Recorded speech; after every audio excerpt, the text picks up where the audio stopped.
モンハンライズは面白いが、その訳を考えたことはあるか？今回は、モンハンライズが神ゲーな理由を、8つの要素に分けて語っていくぜ。なあレイム、まだやるのか？素材があと一つ足りないの、もう一回行きましょ。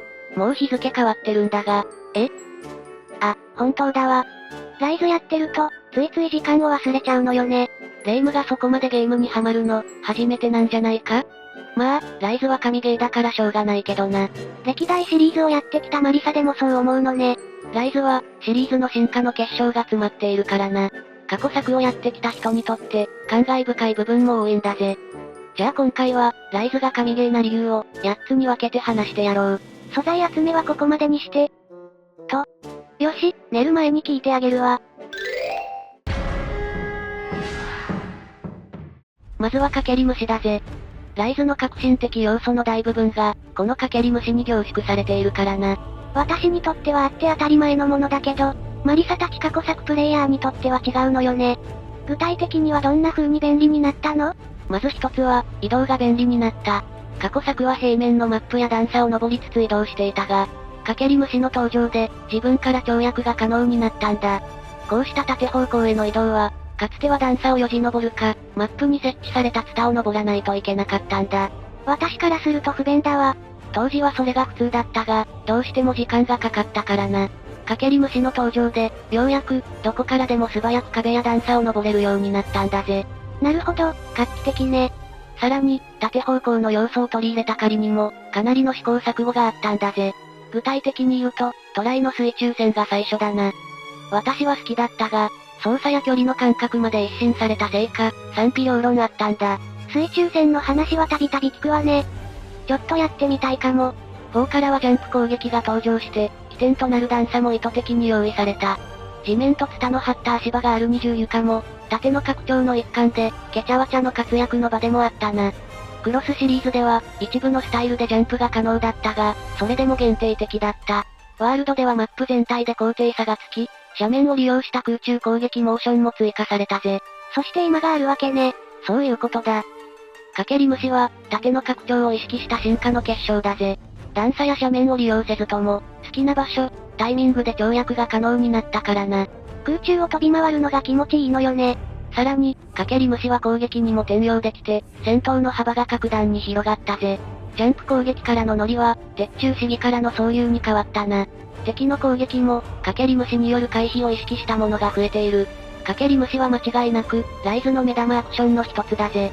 スピード感もあるし、戦闘中にうまく使えると気持ちいいのよね。ただ、個人的に何より大きいと思うのは、かけり虫受け身の存在だな。今までは吹っ飛ばされた場所にさらに攻撃が飛んできて、運が悪いと置きはめになっていたんだ。そこが受け身によって解消されたのは、大きな改善ポイントだぜ。意義あり。私、受け身を取ってさらに被弾することが結構あるわ。状況変わってなくない？モンスターの攻撃の中には、受け身を取らない方がいいものもあるな。ただ、受け身を取るか、そのまま倒れてやり過ごすかの選択肢が生まれたことが大きいんだぜ。置きはめは本当に運ゲーで、生きるも死ぬも、モンスターの行動次第だったからな。そっか。置きはめは、こっちの操作じゃどうにもならないのね。レイムは、前の動画で指摘されてた。かけり虫受け身で前に飛ぶ癖がまだ抜けきっていないから、そこからだな。それは言わないでちょうだい。二つ目の理由は、ガルクの登場だな。ライズをプレイしている人で、ガルクのお世話になっていない人はいないだろう。私もお世話になってるわ。でも、そんなに画期的なことだったの？ワールド以降のモンハンのマップは、いくつかのエリアの集合体から、シームレスマップになったんだがな。何か問題でもあったの？マップが広く大きくなった結果、移動が大変になったんだ。そんなシームレスマップでは、移動速度の速いガルクは救世主だったんだぜ。乗りながらアイテムも使えるから、モンスターを追いかけながら準備できるしな。本当にガルクは優秀なのね。さらに、戦闘中に武器を研ぎやすくなったのも大きいぜ。以前はどうしても、モンスターの大きな隙を見極めないといけなかったんだ。ワールド以降も研ぎに関しては、シームレスマップの闇が作用していたしな。闇？でも、ダブルクロス以前にあったローディングも挟まないようになったみたいだし、臨場感があっていいじゃない。ダブルクロス以前はエリア移動して、安全に武器を研いだり、回復を飲んだりできたんだ。エリア移動すれば、モンスターも撃ってこないからな。だが、シームレスマップになったことにより、その逃げ道がなくなったんだ。エリア移動で安全確保できなくなったってこと？そういうことだぜ。特に、一部のモンスターは通路を全力疾走しても追いついてくるしな。ここなら大丈夫かなと過信して飛び始めた途端、追ってきたモンスターが迫ってくる恐ろしさといったら、ちょっとしたホラーね。アイスボーンではモンスターライドがあって、移動中に武器を飛ぶこともできたぜ。だが、大型モンスターとの戦闘に入ると降りてしまうし、今ほど自由に乗り降りはできなかったんだ。戦闘中にさっと乗れる、ガルクの存在はありがたいぜ。武器も研げるし、ついでに回復も飲めるしな。アイテム使用による事故が減って、クエストのテンポも確実に良くなった。ハンターたちはガルクに足を向けて寝られないわね。三つ目の理由はそういうシステムだ。これは、4から登場した乗りシステムの進化系だな。そういえば、乗りシステムはよく知らないのよね。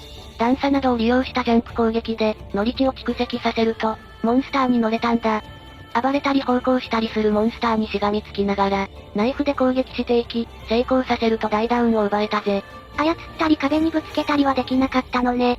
壁にぶつけるぶっ飛ばしは、アイスボーンのクラッチクローで追加された仕様だな。そういうは乗りシステムの進化系だが、クラッチクローのぶっ飛ばしも組み合わさっている。そういうにはいろんな要素が入っているのね。それに、過去作の乗りと比べて、蓄積値を貯める手段もスマートになってるんだぜ。過去作の乗り値は、基本的にジャンプ攻撃でないとたまらなかった。だから、どうしても段差や斜面などの起点が必要だったんだ。そういうの蓄積値は鉄柱試技でもたまるから、場所を選ばなくて済むのは、素晴らしい進化だぜ。場所を選ばないといけないのは大変そう。それに、フィールドの不自然な段差がなくなったから戦いやすくなったな。砂漠の砂丘なんかは謎の段差判定があったりして、妙な被弾をすることもあったからな。事故も減って、いいこと三昧ね。そして、何より大きいのは、他の大型モンスターの乱入がチャンスになったことだぜ。今までは戦闘を中断して、肥やし玉や、スリンガー肥やし弾で追い払う手間が必要だった。それが、モンスターの縄張り争いからのそういうチャンスに変わり、新しい攻撃要素に変わったんだ。厄介だったモンスターたちの合流が、ハンターにとってのチャンスに変わったのね。おいおい来るなが、恋恋に変わったからな。そういうシステムの追加によって、乱入システムに対するプレイヤーの意識がひっくり返ったんだ。他のモンスターを誘導してぶつけるっていう戦略も取りやすいしな。このモンスターを操ってみたいっていう興味も湧くのよね。乗ったことがないモンスターのそういうチャンスは、ワクワクするわ。四つ目の理由は服属だ。可愛らしいフクロウ型の生物で、ライズの快適なプレイ感を支える、縁の下の力持ちだぜ。可愛いわよね。カメラの撮影係もやってくれるし。それもそうだが、何より大きいのは、マップとモンスターのマーキングだな。クエスト開始時に飛ばした服属が、モンスターの位置を把握してくれる。これにより、ペイントボールの手間や、トラブルが完全に解消されているぜ。ペイントボールも味があって好きだったけどな。地図も表示してくれるし、捕獲のタイミングも表示されるのよね。そうだな。捕獲タイミングを見極める手間がなくなったのは大きいぜ。昔は攻撃しすぎて倒しちゃうこともあったって聞くし、タイミングがわからないと怖いわね。過去作だと、捕獲の見極めのスキルがない場合、足を引きずるのを確認しないといけなかったからな。ワールドでも捕獲タイミングを表示する機能はあったが、痕跡を集めないといけなかったんだ。ライズでは、お供も捕獲タイミングを教えてくれるが、やっぱり一番わかりやすいのは、モンスターアイコンの青いマークだ。私は、お供が教えてくれてから青いマークが出るまで攻撃して、それから捕獲するようにしてるわ。それが確実だぜ。とにかく、モンスターとの戦闘にひたすら集中できるのは、嬉しい変化だ。服属は、ハンターの狩猟を支える影の立役者だぜ。ちなみに、お供広場の祠がある木のてっぺんには、服属の巣がある。服属が拾ってきたアイテムが備蓄されていて、調べるとアキンドングリや、鋼の卵などが手に入るぜ。それは知らなかったわ。服属は本当に優秀ね。5つ目の理由は、集会所とクエストの仕様だな。集会所？マルチの話になるんだが、アイスボーンまでは、参加人数によるモンスターの体力が大味に調整されていたんだ。大味って？かつてはマルチでのモンスターの体力が、人数関係なく固定だったんだ。最近で言うと、アイスボーンでは1人用、2人用、4人用しかなく、3人用体力がなかった。微妙な人数でやると逆に大変にならない？そうだったんだ。ライズでは参加人数に応じて、体力が小分けに設定された。人数によってマルチが敬遠される状況が改善されたぜ。知らなかったけど、そういう部分も改善されたのね。それから、キークエストのわかりやすさと自由度も増しているぜ。キークエストってなんだっけ？そうか。ライズだとセレクトクエストに改名していたな。キークエストは、緊急クエストを出現させるためにクリアする必要のあるクエストだ。レイムは信じられないだろうが、ダブルクロス以前は、キークエストがどれなのかわからなかったんだ。しらみつぶしにやるしかないってこと？攻略サイトや攻略本などを見ない場合はそうなるな。ワールドでは任務クエストと名を変えていて、ストーリーを進めるためのクエストが明示されていた。ライズでは必要なクエストの明示と、キークエストのシステムが組み合わさった仕様になっている。両方のいいところを組み合わせたってことかしら。キークエストがわからないのは、不便といえば不便だしな。任務クエストも明確なのはいいが、一本道と感じてしまう人もいるだろう。セレクトクエストの中から、やりやすいクエストをいくつかやるだけでいいのは快適だぜ。私はどちらにしても全部やるけどな。その辺は主義によるんだろうけど、どっちでもいいようにしたのはいいことね。6つ目の理由は、採取などの利便性の向上だな。採取ポイントのアイテムを一度に取れるようになったのって、ライズからなんだっけ？そうだぜ。採取用アイテムが不要になったワールドでも、一部の採取ポイントは何回も調べなきゃいけなかったしな。通りがかりにさっと素材を回収できるライズは快適だぜ。今の仕様じゃなかったら、私はいつまでも採取を続けることになりそうだわ。レイムはめちゃくちゃ採取したがるもんな。クーラー、ホットドリンクが必要なくなったことも大きいな。火山や雪山、砂漠はあまり忘れないが、沼地の洞窟など、部分的に必要な場合は忘れがちだった。快適なゲームプレイを優先した結果、廃止になったんだろうぜ。体感、対処にアイテムが必要なのも、リアルで好きだったけどな。その話を聞くたび思うけど、私は絶対に忘れるタイプなのよね。リアルさを追求したい人には申し訳ないけど、廃止されててよかったわ。7つ目の理由は、モンスターの挙動だぜ。挙動？戦闘中の攻撃モーションのことだ。ライズでは、モンスターの攻撃前後に、意図的にマヤスキが用意されているぜ。攻守のタイミングがわかりやすくなってるんだ。今までは違っていたの？前作のアイスボーンだと、複数回の攻撃行動のコンボで、モンスターの隙が潰されていることが多かったんだ。必ずしも悪いことじゃないんだが、ある種のターン制バトルと言われていたモンハンにおいて、ずっとモンスターのターン状態になりがちだったんだ。